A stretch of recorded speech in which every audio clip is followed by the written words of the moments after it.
Hey guys, I'm here to get into Shortcuts, which is directed by Robert Altman, released in the year 1993. And this is a very original depiction in which there aren't really, it's just really day into life. Characters don't really shift or change much. Rather, it's just extremely perceptive of characters as they're just living entirely in the moment. And this is a very interesting kind of atmosphere. It generally holds up as something of an awkward one. It generally feels kind of generally like something's a little off, is ultimately what the tone feels like. And it's like a 3-hour epic.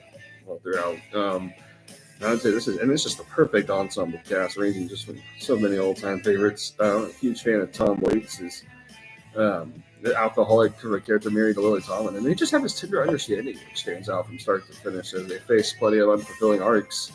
I really love Tim Robbins in all of this. He's just one of my all-time favorite bad cops. Like, he's just literally a bad cop, but it's like you kind of just seem like, wow, he just seems like just the most brutal asshole possible throughout most of it. But then it's like you kind of also see this full understanding where people just move on with a guy like him too. He's very controlling, and he's genuinely very manipulative towards his family.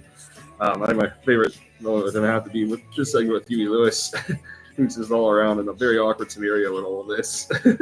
Julian Moore, it's just very entertaining seeing her just talk with all these different characters. Madeline Stone, I absolutely admire the argument scene with Anthony Modine. This is just a very uncomfortable scene.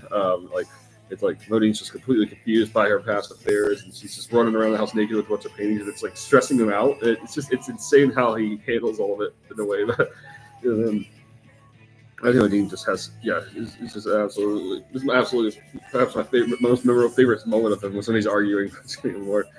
It's just the way he expresses himself is completely over the top, and it's perfectly depicted by Altman's original kind of vision.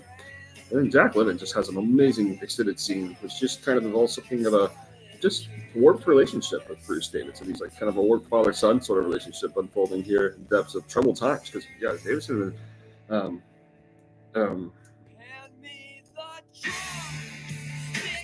Annie McDowell, that's something about to say. Annie McDowell, they kind of end up facing a really horrible tragedy, and this tragedy ultimately defeats them. It's just horrible, just horrible kind of like realizations, and it's very awkward just how that all unfolds. And then Lily Tomlin, I really enjoy all these segments of just Tom Waits awkwardly kind of watching like a lot of men just like checking her out and stuff. It's really ends up being a really awkward scenario.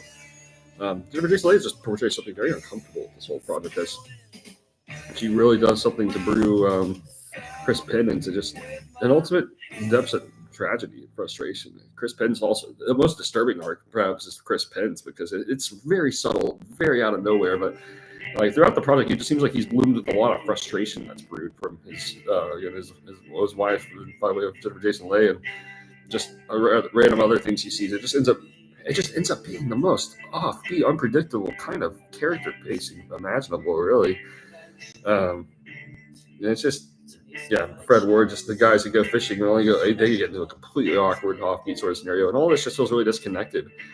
All this just kind of feels like there's an offbeat way where characters like Madeline Stone, it seems like she's just got to be absolutely drenched of something like Robbins, but then it always goes full circle in its own way. Robert Downey Jr. is just, he's just an offbeat sort of airhead kind of, and all this feels kind of disturbing as well. And as he's around with Chris Penn. And then Marjorie McDormand's like uniquely very unflattering in this. Usually she has like a charisma about her, and this is like, it actually somehow, maybe because I've like grown up with all this, somehow it does feel especially off kind of watching her play. Just so this kind of the way that it's depicted, it does feel particularly awkward. Very fascinating. All it goes, and then Gene Archer as a clown is awesome. Peter Gallagher.